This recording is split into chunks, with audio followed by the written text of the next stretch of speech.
Good morning बच्चों, मैं निगार। आज हम लोग क्लास 6 में चैप्टर 4 पढ़ेंगे। भूगोल का चैप्टर 4 पढ़ेंगे। चैप्टर 4 का क्या नाम है? मानचित्र। आज हम लोग चैप्टर 4 मानचित्र पढ़ेंगे। देखिए बच्चों, आप लोगों ने ग्लोब के बारे में पढ़ा था। देखिए ग्लोब क्या होता है?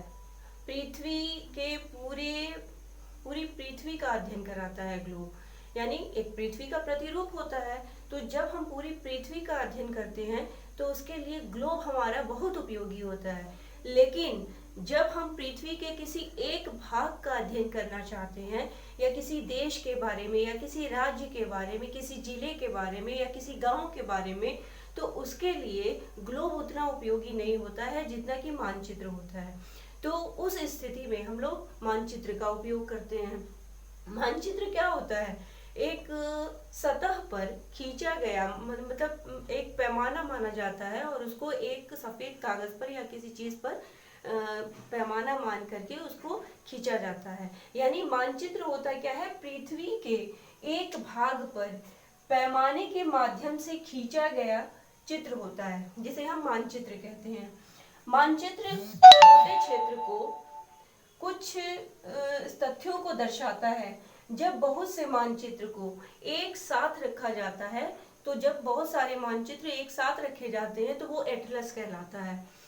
अब ये मानचित्र जो होता है वो कई प्रकार का होता है। जैसे मान लीजिए भौतिक मानचित्र, राजनीतिक मानचित्र और थीमेटिक मानचित्र। भौतिक मानचित्र क्या होता है?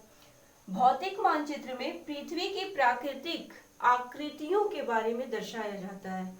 जो भौतिक मानचित्र होता है, भौतिक मानचित्र के माध्यम से पृथ्वी की जो प्राकृतिक आकृतियां होती हैं, जैसे पहाड़ है, पठार है, या फिर नदियां हैं, मैदान हैं, तो इन सब चीज के बारे में, सागर महासागर, इन सबों के बारे में वो मानचित्र पर दर्शाया जाता है।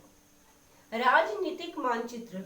राजनीतिक मानचित्र में विभिन्न प्रकार के देशों के बारे में, राज्यों के बारे में दर्शाया जाता है। यानी बहुत सारे देश, उनके बारे में, कौन सा देश कहाँ स्थित है, उनकी सीमाओं के बारे में हम लोग राजनीतिक मानचित्र में पढ़ते हैं। तीसरा मानचित्र है थीमेटिक मानचित्र। थीमेटिक मानचित्र क्या होता है? ये बहुत ही विस्तृत जानकारी देता है। थीमेटिक मानचित्र में हम लोग वनों के बारे में, उद्योगों के बारे में, या सड़क के बारे में, इन सब चीज के बारे में अध्ययन करते हैं। तो ये 3 प्रकार के मानचित्र होते हैं। अब इन मानचित्र के 3 घटक होते हैं। मानचित्र के कितने घटक होते हैं? 3 मुख्य घटक होते हैं। दूरी होती है, दिशा होता है, प्रतीक होता है। दूरी क्या होता है? तो दूरी को देखिए, सब कुछ पैमाने पर ही आधारित होता है। दूरी क्या होता है? एक पैमाना चुना जाता है। पैमाना स्थल पर वास्तविक दूरी तथा मानचित्र पर दिखाई गई दूरी के बीच का अनुपात होता है। यानी माना कि, जैसे मान लीजिए विद्यालय से अपने घर की दूरी, ठीक है, माना कि विद्यालय से अपने घर की दूरी 10 किलोमीटर है। एक मान लिया जाता है, अनुमान लगा दिया जाता है, ठीक है। लेकिन अब हम 10 किलोमीटर मानचित्र पर कैसे दिखाएंगे? तो हम लोग एक मान लेते हैं कि माना 10 किलोमीटर बराबर 2 सेंटीमीटर, ठीक। तो 1 किलोमीटर बराबर, यानी एक सेंटीमीटर बराबर हो गया 5 किलोमीटर। तो यही पैमाना हम मानचित्र पे मान करके उसको छोटे रूप में प्रदर्शित करते हैं। अब उसके बाद दिशा क्या होता है? दिशा आप जानते ही हैं। मानचित्र पर जो दिशाएं हमें दिखाई देती हैं, तो मानचित्र पर ऊपर की ओर उत्तर दिशा होती है, नीचे दक्षिण होती है, और हमारे दाहिने साइड में पश्चिम होती है, और बाएं साइड में, दाहिने साइड में हमारे पूरब होता है, और बाएं साइड में पश्चिम होती है। तो अब इन दिशाओं के बीच में कई दिशाएं होती हैं। कैसे? जैसे कि उत्तर से पूर्व के बीच की जो दिशा होती है उसको हम क्या कहेंगे? उत्तर पूर्व दिशा। फिर है पूरब से दक्षिण के बीच की दिशा को क्या कहेंगे? दक्षिण पूर्व दिशा। फिर उसके बाद उत्तर से अगर पश्चिम के बीच की कोई दिशा है, जहां पर कोई देश स्थित है, तो उसका हम पता लगाने के लिए हम कैसे पता लगाएंगे कि उत्तर पूर्व में कौन सी दिशा है, ठीक, उत्तर दक्षिण में कौन सी दिशा है। तो इस तरह से हम दिशाओं का ज्ञान करते हैं, दिशाओं का पता लगाते हैं, और उस देश का, उस जगह का पता लगाते हैं। देखिए दिशाएं तो मुख्य 4 होती हैं।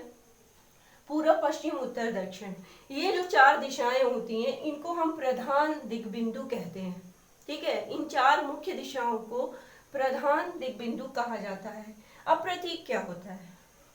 देखिए, प्रतीक मानचित्र पर वास्तविक आकृतियों या आकारों को दिखाना संभव नहीं होता है। यानी अगर हम किसी भी मानचित्र पर चाहे कुआं बनाना या तालाब बनाना तो नहीं बना सकते, तो हम उसके लिए एक प्रतीक देते हैं, छोटा प्रतीक करके उसको हम देते हैं। अगर हम रेलवे स्टेशन बनाना चाहें तो हम मानचित्र पर पूरा रेलवे स्टेशन नहीं बना सकते ना, तो उसके लिए एक छोटा प्रतीक देते हैं, छोटा चिन्ह देते हैं, जिसे हम प्रतीक नाम कहते हैं। ठीक है, जैसे मान लीजिए सड़क है, सड़कों के लिए कच्ची सड़क है, पक्की सड़क है, उसके बाद नदी है, तो ये सारे सिंबल जो होते हैं वो प्रतीक होते हैं। रेखा चित्र क्या होता है? रेखा चित्र यानी देखिए, बिना पैमाने के खींचा गया जो चित्र रेखा चित्र कहलाता है। इसमें कोई भी मतलब मानचित्र की आवश्यकता नहीं होती है, किसी पैमाने की आवश्यकता नहीं होती है। बिना पैमाने के रेखा चित्र यानी एक नक्शा तैयार किया जाता है, उसको हम कहते हैं रेखा चित्र। किसी घर का पता लगाना है, जैसे मान लीजिए कि आपके दोस्त का पता लगाना, आप कैसे पता लगाएंगे? तो वो एक मान लिया जाता है कि इधर से जाएंगे, दाहिने मुड़ेंगे, फिर बाएं मुड़ेंगे, तब उसका घर पड़ेगा।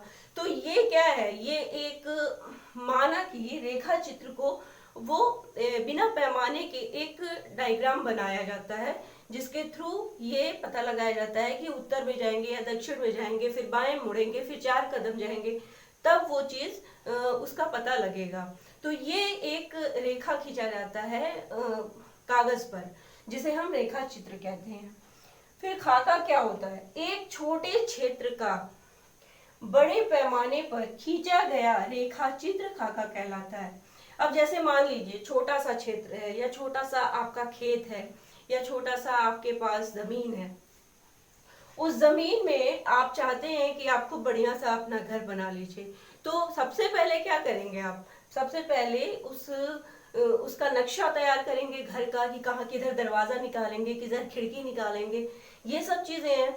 उसके बाद लंबाई कितनी होगी, चौड़ाई कितनी होगी, ऊंचाई कितनी होगी, तो ये सब हम जब रेखा के माध्यम से जब हम ये सब बनाते हैं, डायग्राम जो बनाते हैं हम रेखा के माध्यम से, उसे हम कहते हैं खाका।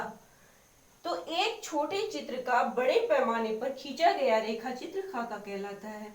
तो बच्चों, आपको ये पाठ समझ में आया होगा, हम उम्मीद करते हैं कि आपको समझ में आया होगा। तो चलिए फिर आप इसको तैयार कीजिएगा, पढ़िएगा। आपका ये चैप्टर समाप्त हुआ। Thank you, have a nice day.